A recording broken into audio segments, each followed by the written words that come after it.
¿Cómo están, chicos y chicas de YouTube? El día de hoy les traigo un creepypasta el cual espero lo disfruten y sea de su agrado. Pero antes de empezar tengo que decir dos cosas. La primera. Ya somos más de 100 suscriptores. No sé qué decir más que muchas gracias por el apoyo que siempre dan en los vídeos. Lo segundo es. Como pudieron darse cuenta en semanas anteriores, estuve subiendo unas historias de terror las cuales pertenecen a una saga de vídeos de otro youtuber, pues bien en los últimos días he estado leyendo todos los comentarios que dejaron en el último video y en varios veía que me estaban pidiendo la historia del Holder de la destrucción y la de secuelas, pero lamentablemente no cuento con las historias para poder resubirlas y para ser honesto, nunca me vi esas dos historias pero me gustaría escucharlas. Ahora les quiero pedir una cosa, si alguno de ustedes tiene alguna de esas dos historias y si lo desea, puede decírmelo en los comentarios y contactarse conmigo para que me la pase y yo la pueda subir en un próximo video. Aunque, cabe aclarar que si alguno de ustedes la tiene y no desea compartirla no importa. Solamente estoy haciendo la sugerencia. Bueno, ahora sí, regresando al video. Recuerden dejar su like, suscribirse y comentar positivamente. Advertencia: lo que estás a punto de escuchar son historias de terror que están hechas con el objetivo de entretener. Se recomienda discreción. Siempre he hecho demasiadas preguntas. Desde que tenía 3 años, mi pobre padre tuvo que aguantar una descarga de ametralladora de la pregunta ¿por qué siempre que yo encontraba algo nuevo o interesante? ¿Por qué los patos tienen picos en vez de bocas como nuestro gato, Milo? ¿Por qué las abejas son buenas, pero los avispones son malos? ¿Por qué los niños de la escuela hacen pipí parados y por qué las niñas no pueden hacerlo? Cuando las preguntas eran demasiadas, él me gritaba. Si eso no funcionaba, me mandaba a la casa de mi tía para que me quedara ahí por unos días mientras se recuperaba de mi parloteo persistente. Conforme crecía, aprendí que recuperarse significaba beber intensamente y llorarle a una Biblia. Esa combinación era su único consuelo desde que mi madre murió 3 meses después de mi nacimiento. Las preguntas acerca de ella estaban completamente fuera de límites, y aprendí eso temprana y duramente. Si llegaba a mencionarla de paso, el rostro de mi papá se oscurecía al igual que un cúmulo nimbo tomado directamente del Viejo Testamento, y se sacaba su cinturón. Solo tomó un puñado de azotes con ese cuero agrietado y punzante antes de que aprendiera a nunca mencionarla cerca de él. ¿Cómo debió haberle dolido que luciera exactamente igual que ella? Pero mi curiosidad era una parte de mí, de la misma manera en la que lo es ahora, y no pudo ser asesinada con ninguna paliza. La religión tuvo una relevancia predilecta en nuestras vidas, y vivimos en una de las ciudades más pequeñas al borde del cinturón bíblico en Estados Unidos, y mi afición por los interrogatorios infinitos me metía en problemas rápidamente. Fui etiquetada como antagónica y pasé muchas horas de clase sentada en una esquina, a solas. La decepción de mi papá acerca de esto era palpable. Lo único que él quería era una niña buena y obediente, como esas que reciben menciones superficiales en la Biblia. En este sentido, era muy desemejante a mi madre católica, quien había sido tímida y modesta, y eso parecía herirlo más que cualquier otra cosa. Traté de ser como él la recordaba, pero las preguntas ardían en mis senos como un fuego pequeño, causándome dolor hasta que daba a luz a mis cuestionamientos. Quería saber por qué Dios había permitido que la serpiente engañara a Eva y causara tal conflicto, cuando Dios era omnisapiente y omnipresente. Mientras más aprendía y mientras más leía, más preguntas servían en mi interior. Recuerdo cuán peligrosas se sentían, como una caldera de lava al rojo vivo esperando a reventar desde mi boca cual detonación ígnea de blasfemia. Y de entre todos los misterios, los que involucraban a las mujeres de la Biblia me consumían más que la mayoría. Previo al exilio del Edén, antes del pecado original, Eva tenía períodos menstruales. ¿Cómo hubiera sido el parto si nunca hubiera comido del árbol? Si Adán hubiese sido engañado por la serpiente en vez de Eva, los hombres habrían cargado con el dolor del parto. ¿Habrían sido las mujeres quienes se estarían esforzando en los campos hasta que volvamos al polvo? Cada vez que trataba de alzar estas preguntas, era derribada de inmediato. Lo que pasó, me enseñó la profesora de la escuela dominical protestante, con su mirada severa y acerada. Y no es el lugar de las mujeres el argumentar contra las palabras de Dios o de los hombres. Y eso fue todo. No podía impedir que las preguntas consumieran mis pensamientos, pero estaba aprendiendo a detener mi lengua. Si las circunstancias hubieran sido diferentes, si hubiera crecido en otra parte, puede que simplemente me hubiera hecho atea. Mis preguntas no respondidas y las frustraciones crecientes me habrían alejado de la iglesia en vez de empujarme con más seriedad dentro de la religión. Había decidido, desde que era pequeña, que la razón por la cual el conocimiento se me prohibía era por mi sexo, que solo los hombres estaban al tanto del conocimiento verdadero de las obras de Dios. En efecto, esto fue confirmado por todo lo que veía a mi alrededor. Todos los predicadores y los pastores eran hombres, y los padres reinaban los hogares. En el Vaticano, en la Europa distante, el Papa yacía rodeado de hombres, círculos concéntricos de masculinidad que solo eran rotos por las corrientes de conventos de monjas en los límites exteriores. Así que me eduqué. Descubrí un lugar en el que mi curiosidad podría nacer de nuevo. Fui a la universidad, me titulé en teología y me apliqué enteramente, escarbando a profundidad los misterios de la religión.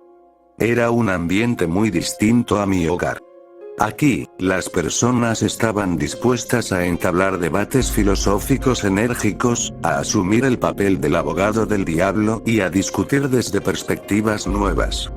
Finalmente era capaz de ventilar esas preguntas de magma, intercambiarlas con mis pares hasta que se habían enfriado lo suficiente como para ser tocadas y examinadas.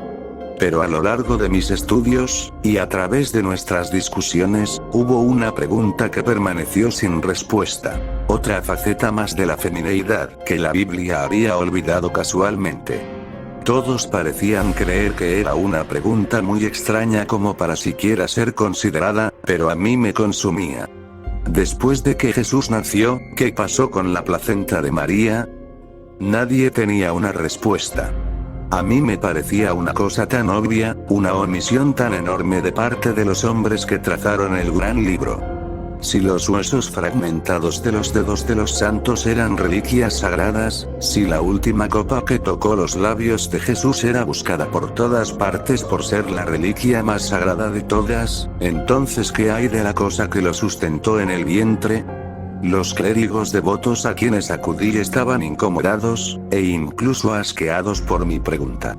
Creo que la mitad de ellos ni siquiera sabían que era una placenta, que pensaban que un bebé salía por las piernas de la mujer y que ese era el fin del asunto. Pero cuando comencé a interrogar a las monjas, especialmente a esas que habían tenido hijos antes de que hicieran su juramentación, comencé a progresar un poco. La hermana que tenía las respuestas era muy vieja, en sus 90, si no es que más, y con la complexión de un gorrión famélico. La piel de sus manos era blanca, azul y púrpura, y tan frágil y translúcida que prácticamente podías ver la sangre bombeando con lentitud por debajo del tejido de piel de papel en sus muñecas. ¿Te sabes la historia de la Biblia, no, pequeña? Asentí. Todos en mi clase habíamos discutido los mitos y las leyendas que rodeaban a la Biblia, la cual había sido examinada meticulosamente, y la mayoría de ella había sido descartada ya sea como ficción total, o más como crítica social y política que milagro. Fue un trabajo evolutivo, perdiendo y ganando texto a medida que los siglos pasaban, mientras algunas piezas se hacían más o menos populares para diversos reyes, sacerdotes y sectas. Bien. Me alegra que no creas en esa tontería del concilio de Nicea, dijo. Bueno, para ser honesta, no me sorprendería si un montón de hombres se tuvieron que reunir y botar todos los fragmentos que no les gustaban. La sonrisa de la monja anciana se amplió. Sus ojos eran brillantes y ágiles, nada de su ingenio se había perdido en el tiempo. ¿Alguna vez te has preguntado por qué no existe ningún registro detallado de Sara, la esposa de Abraham? Ni de Ruth o María Magdalena. Estas fueron mujeres realmente increíbles. Acompañantes de algunos de los hombres más grandes que han vivido. Ciertamente, sus historias tienen un lugar en la Biblia, ¿no? ¿Sí? He pensado eso con frecuencia, admití. Entonces creo que tengo algo que enseñarte. Lo llamamos el libro de Eva, me dijo a medida que abría un tomo que me había presentado. No era impresionante. No tenía cuero trabajado, ni broches enjollados, ni papel dorado. Había sido impreso en papel ordinario y tenía un forro rojo sencillo. Mientras volteaba las páginas, pude ver por qué había sido llamado de esa manera, pues el libro comenzó con los linajes de mujeres bíblicas canónicas, empezando por Eva y extendiéndose hasta María, la madre de Jesús. ¿Por qué no había visto esto antes? ¿O al menos oído hablar de él? Porque nadie, aparte de nosotras, está interesado, replicó la monja. Los predicadores honrados no quieren hablar de los esfuerzos heroicos de Eva al dar a luz a 55 hijos, y al haberlos criado por sí misma, en su mayoría. Quieren hablar de la gloria de Jericho, de cómo David mató a Goliat y los milagros de Jesucristo. Los hombres dirigen la iglesia, y los hombres no están interesados en los logros de las mujeres, solo en los de otros hombres. ¿Qué hay de María? ¿Qué pasó después del nacimiento de Jesús? Página 77. Le di vuelta apresuradamente a las páginas del libro. Y después de que entró a nuestro mundo, lo que quedó de su derecho de nacimiento fue encerrado en un cofre de hierro y transportado por las esposas de los 3 reyes. ¿Los reyes magos tenían esposas? Ella resopló gentilmente. Por supuesto que sí. Todos los grandes hombres tenían esposa. Y, con frecuencia, muchas. Necesito pedir prestado este libro. Necesito leerlo. Tengo una mejor idea. Léelo aquí. Quédate con nosotras.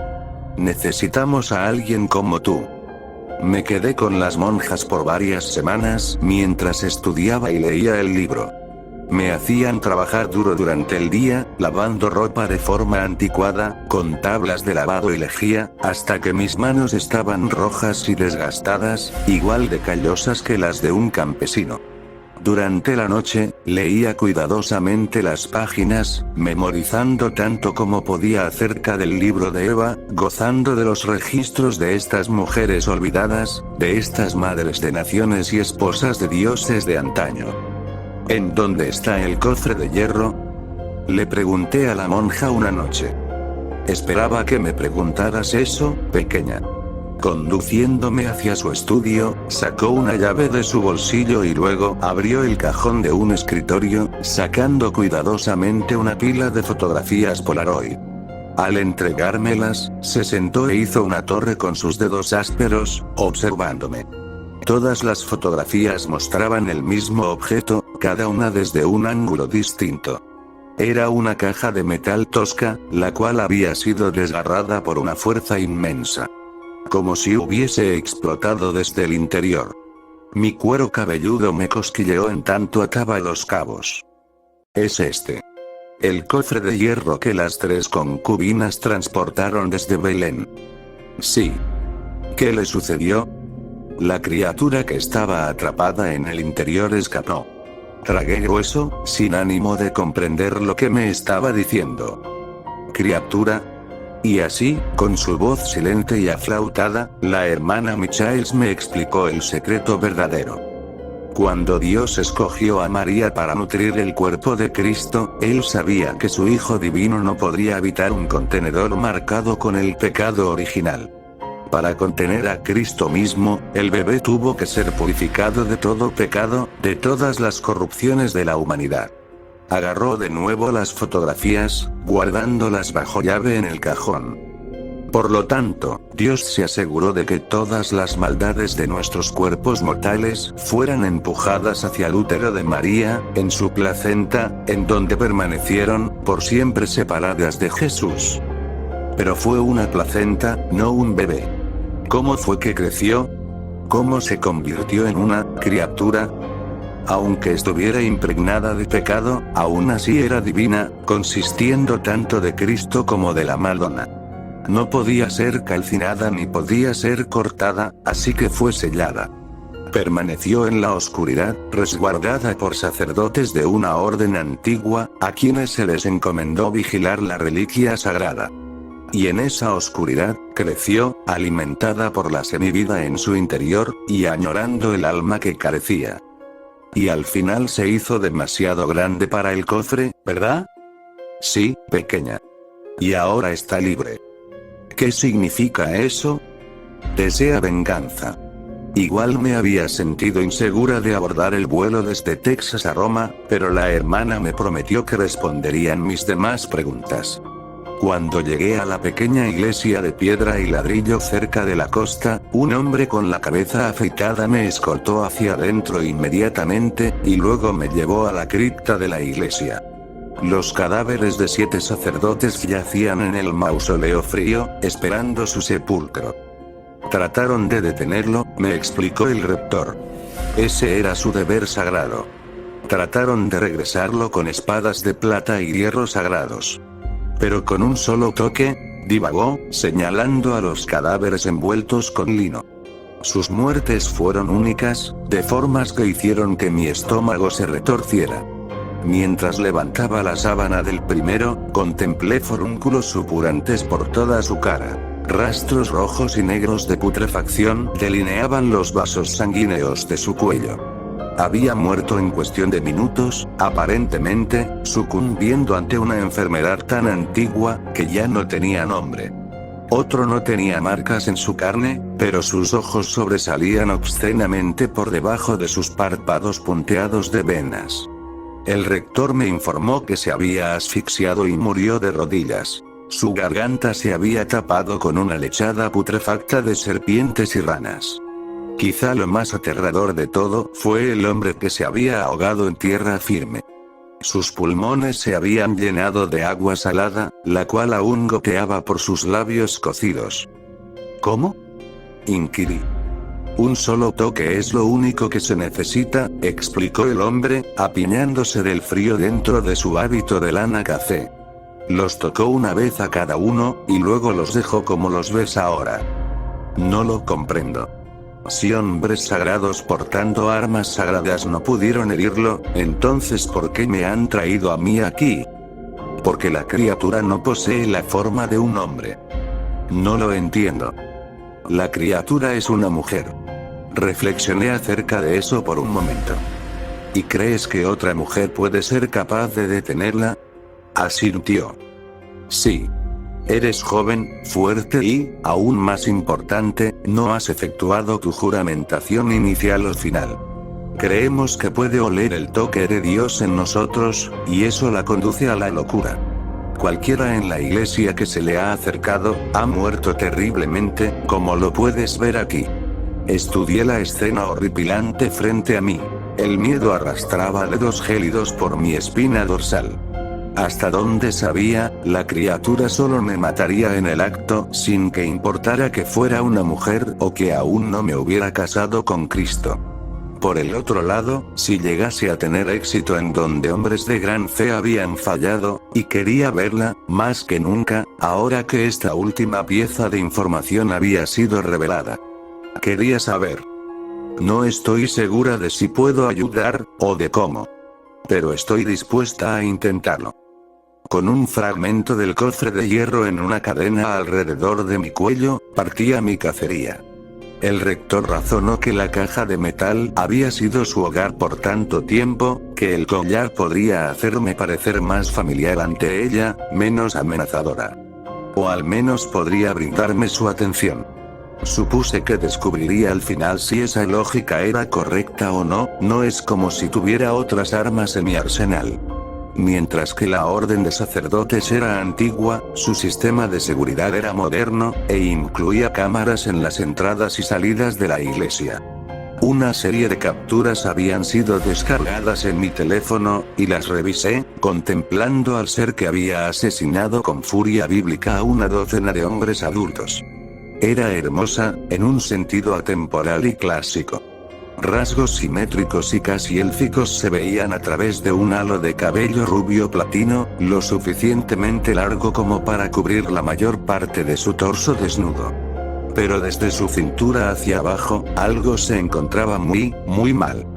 Piel pálida se oscurecía en una tonalidad de gris brillante y enfermizo, y luego en jirones de negro, colgando a manera de harapos putrefactos en sus muslos desgastados, y por debajo de las rodillas solo restaba hueso blanco y tendones incoloros.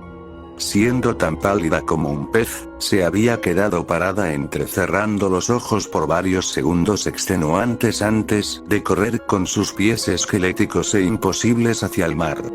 Mis consultas a lo largo de la playa no acabaron en nada. Nadie parecía haber visto a una mujer rubia desnuda, y ciertamente a ninguna que fuera un cadáver de la cintura para abajo. Cuando regresé a la capilla, el rector me informó que la criatura había sido divisada de nuevo, en otra iglesia a unos 15 kilómetros de la costa, y que había asesinado al sacerdote a cargo al convertir su sangre en vino. Pensé que sabía hacia dónde se dirigía. Iba en línea recta hacia el más sagrado de todos los hombres santos del país, el Papa. La vi en la calle antes de que ella me viera a mí. Se había adaptado rápidamente. Pantalones de cintura alta cubrían sus piernas cadavéricas, y botas negras nuevas ocultaban las abominaciones que eran sus pies. Sus mejores cualidades eran exhibidas a su favor con una blusa negra y plateada de hombros descubiertos. No se veía fuera de lugar, sino como otra chica turista linda en su camino hacia el Vaticano, en donde se sacaría selfies insípidas para publicarlas en sus redes sociales. Si me percibió a mí o al fragmento de su prisión, no lo tengo claro, pero con una sacudida violenta, se escabulló entre dos edificios, y luego corrió. Era rápida. Su anatomía en decadencia no la limitaba en lo más mínimo. La seguí, por supuesto. No había otra cosa que pudiera hacer. Pisoteando por el callejón resonante de ladrillo, capté solo un vistazo de cabello rubio destellando bajo la luz del sol mientras ella rodeaba el extremo opuesto. Cuando giré por la misma esquina, una mano me embistió el pecho con la suficiente fuerza para sacarme el aliento de los pulmones y el vigor de mis piernas. Mientras caía, esa mano incongruentemente delicada jaló con violencia el collar pesado en mi cuello. Su ceño fruncido arruinó sus rasgos angelicales. La mujer pálida se dio la vuelta y arrojó el fragmento de su antigua prisión lejos de ella con una fuerza asombrosa. El collar reflejó la luz a medida que navegaba por los tejados alicatados. «Debería matarte», escupió, presionándome contra los adoquines con su rodilla. La lanza de la tuberosidad tibial poderosamente afilada estaba a punto de perforar la carne de mi costado. «Por favor», me lamenté. «Por favor, no». «Ah, cuánta fe». Se burló, agitando su cabeza con desdén. Su cabello era una corona salvaje de luz por encima de mí. Te mandaron a tu muerte sin más protección que un pedazo de metal antiguo y tu sexo. Tiritando por el temor, sentí el hueso revestido de mezclilla enterrándose aún más profundamente en mis costillas. ¿Qué es lo que quieres?, murmuré. Quiero lo que queda de mí. Quiero lo que se me arrebató, el cuerpo y el alma que eran míos, que se me debieron haber entregado, hace todos esos siglos. Viró su terrible cabeza en dirección a la ciudad sagrada. Y en ese lugar está el hombre que me puede decir en dónde lo puedo encontrar. La presión a mi costado se atenuó cuando ella se sentó de cuclillas, y una fuga de putrefacción oscura se presionó contra el material alrededor de sus muslos. No puedes herirme, hermanita. Si pudiera ser asesinada, me hubieran quemado después de que mi madre me trajo a este mundo, aspiró despectivamente. El hierro no me puede contener, la plata sagrada no me puede cortar. Mi final solo puede llegar cuando me reúna con mi carne original. Con tu preciado Cristo. Pero no puedes, solté abruptamente, no puedes reunirte con él. ¿Por qué no? Sus ojos ardieron como una llama detrás de un vitral. ¿Crees que no tengo el poder? Negué con la cabeza. Estoy segura de que lo tienes, pero no me refiero a eso. No puedes unirte con Cristo, porque está muerto. Fue asesinado hace más de 2000 años. Estás mintiendo. No es así. Puedes encontrar su velo en la Catedral de San Juan Bautista. Puedes leer sobre su muerte en cualquier Biblia. ¿Cómo? Preguntó. Sus rasgos pálidos eran más blancos que un alma nueva. ¿Cómo murió? Así que me senté en ese callejón asqueroso, detrás de un bloque de almacenes que apestaban a pescado, y le conté la historia de la crucifixión. Cuando había finalizado, no dijo nada. ¿Me vas a matar? Ella negó con la cabeza. No. No te voy a matar. ¿Qué vas a hacer? Creo, empezó, viendo por encima de los tejados al sol resplandeciendo desde las nubes, que encontraré a los descendientes de quienes lo mataron. Y luego extinguiré sus vidas, y tomaré sus almas para llenar el agujero doliente en mi interior. Me sentí enferma, mareada y helada por el pánico. Pero eso equivale a miles de personas, millones, incluso. Ella me sonrió. Sus colmillos se asemejaban a los de los felinos, demasiado perfectos. Su mirada era beatífica. Pues, es un agujero muy grande. Está ahí afuera, cazándote. No le importa que no tengas control sobre tu ascendencia, que tu linaje no sea más que un capricho del destino, el mero accidente de quien engendró a quien. Nos lo causamos nosotros mismos cuando matamos a nuestro Salvador. Pero lo peor de todo es que no creo que estarás saciada. Con un agujero del tamaño de Dios dentro de ti, ¿cómo es posible que llegues a estar satisfecho? Y no puedo dejar de pensar en la ironía nefasta de esto. Toda la vida humana ingresó al mundo por medio de Eva, y ahora toda la vida humana será expelida del mundo por otra mujer. Solo espero que no me guarde para el final.